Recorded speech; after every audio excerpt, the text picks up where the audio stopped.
Hey guys, what is up? AwesomeTheSauce here. I just finished Empyrea Part 1. Oh my god, is there some tea?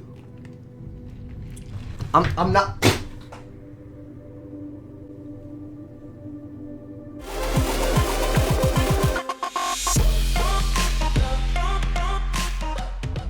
When I was planning on dropping some tea this episode, that was so not what I had in mind, but oh my god, we're gonna clean that mess later. Welcome to the video.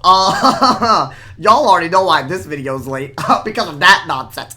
Anyways, we're gonna be talking about a lot of loose ends from Empyrea Part 1 that have to be completed in Empyrea Part 2, because it is the end of the third arc. So that's what we're gonna talk about this episode, and there is actually quite a lot of joints, so why don't we begin the joints? Numero uno, my mans. We need to know what is going to happen with Mallory. Now, here's the thing about Mallory. Here's why she's a part of this video. I expect a very, very big plot twist involving Mallory during Empyrea Part 1, my mans. Now, a lot of things happen at the end of Empyrea Part 1, but one thing that I definitely picked up on very, very quickly was that during the conversation at the very end that Grandmother Raven and Mallory had, Mallory knew that Grandfather Spider was integral to the fate of the spiral, and she was actually very unsure when Grandmother Raven mentioned killing off all of the spirals so that just those two could live in its ruins. So what I definitely expect to see is Mallory changing sides or making the hard decision on what is right. I think character development is a very, very huge part of any arc that KingsIsle has ever put out, and it'll be really interesting to see how Mallory ends up contributing to the plot of Empyrea Part 2. Number 2 on the list of what I expect from Empyrea Part 2 is what happens to a lot of the creatures that we see throughout the third arc. Now, we're talking about the bat, we're talking about the rat, and we're also talking about San Diego. Now, these are San Diego, it's not San Diego, that is a city in California. Now, Santiago is one of those mysterious people that just disappeared at the end of Mirage.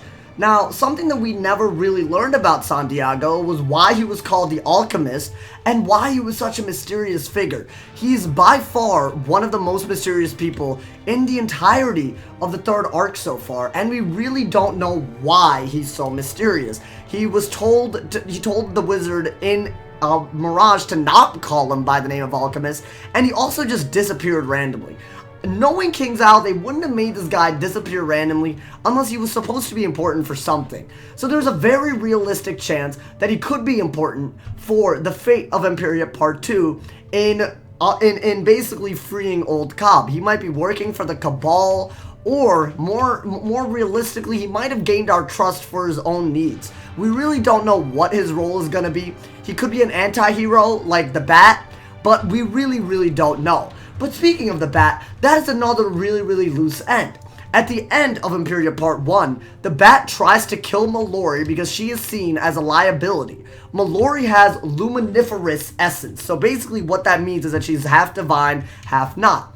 And Old Cobb basically kidnapped Mallory as a way to break the paradox chains that hold his heart in Empyrea, his chaos heart.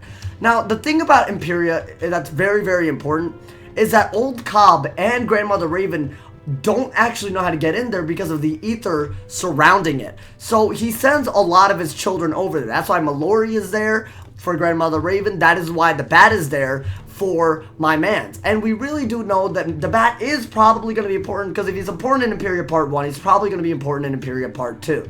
I definitely think that the Bat is very dangerous because he actually truthfully believes that he's doing the right thing by trying to kill Mallory.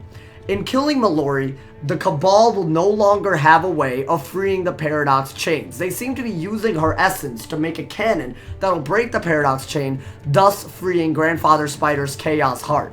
So I really want to see how the Bat actually gets involved in this whole thing. He doesn't really seem to have any agenda in this. He seems to have a noble cause of actually trying to preserve the entire spiral. So that's a very important loose end that I'm very excited to see how that's gonna unravel. I mean, the Batman, obviously he's a hero, but he's also a very dark hero. Maybe he'll end up screwing us over if he sees us as a threat. Maybe we have some kind of luminiferous essence.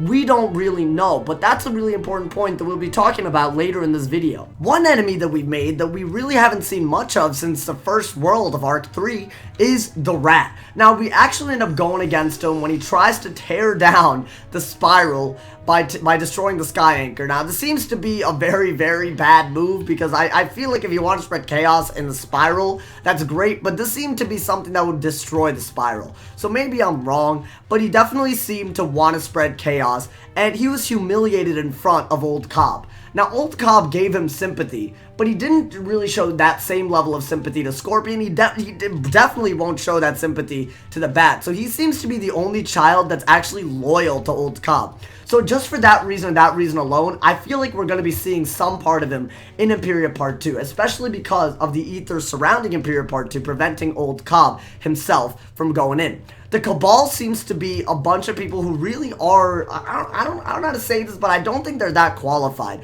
They seem to be a bunch of henchmen. They don't really seem to be very, very qualified or very powerful. When we're looking at Shadow Children, when it comes to the Shadow Children, right, Scorpion was very powerful. I mean, albeit he was egotistical and that caused his hubris was his downfall. The Bat is a very, very important, like, an enemy that I'm scared of facing because he had an agenda the entire time that he hid from us. He planned things out well in advance. He could be a very, very important wild card, but so can the Rat. The Rat almost succeeded in basically tearing down the entire spiral by destroying the sky anchor right over here.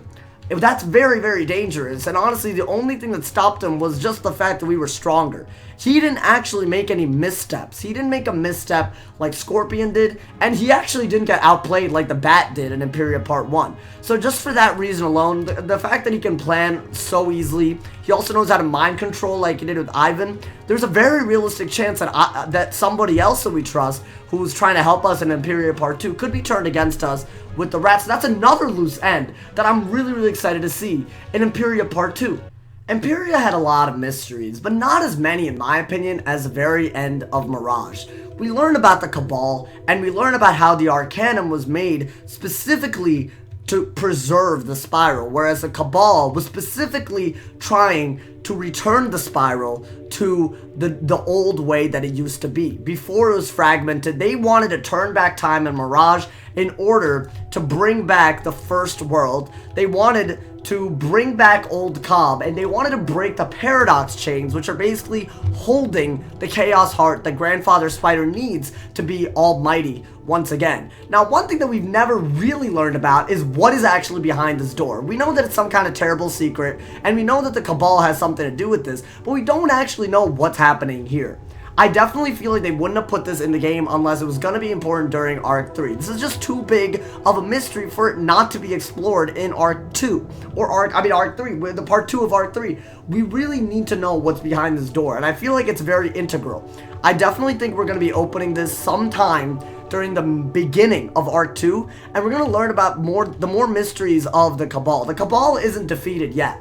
I definitely think defeating Medulla was a huge, important step, and all of his henchmen too. It was a very important step, but I refuse to believe that there aren't more members of the Cabal that are gonna be integral, very, very integral in the downfall of either the Spiral or at least Grandmother Raven and her forces. The very last loose end that I really think Empyrea Part 2 is gonna have to talk about is the role of, yes, us, the Wizard.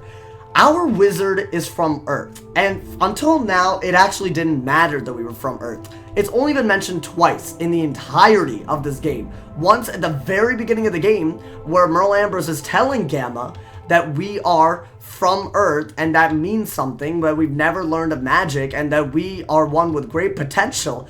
But it was more important when we were crossing over the astral plane in the end of Empyrea Part 2. Now, I didn't really understand how this happened, but it is a real thing. The astral plane is only accessible by people who aren't from the spiral. It's between existence and non-existence, and it's where Grandmother Raven basically captured Mallory's divine spirit when she ended up dying in the end of Empyrea Part 1, especially in a physical sense. I don't think she's dead. I think just her mortal body is gone, so she's in the astral plane now. I don't know what that means for her future in Empyrea Part 2, but I do know what that does mean is that her physical body anyways isn't there anymore. But what was really interesting to me was that Xander, the life professor, mentioned how we were going to be able to access the astral plane because we're not from the spiral, which makes us different somehow. It's the first time being from Earth has ever been significant in the entire plot. I'm gonna make an entire old video on this, you know, a whole ass video on this.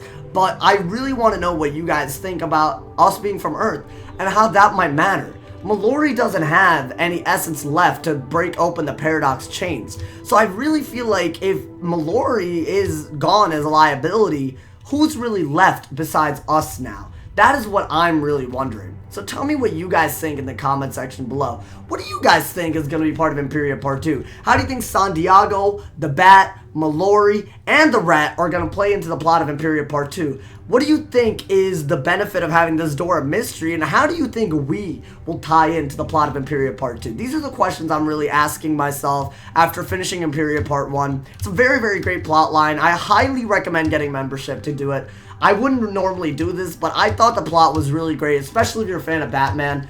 I was nerding out the entire time. It was a great, great experience. Good job, KingXile. I'm very excited about Empyrea Part 2, and I really want to know what you guys think about the future of the Spiral in Arc 3. Let me know in the comments below. Leave a like if you enjoyed, and leave a sub if you're new. Somebody hasn't told you you're awesome today. They doing something wrong, so stay awesome, bruh. And yeah, yo.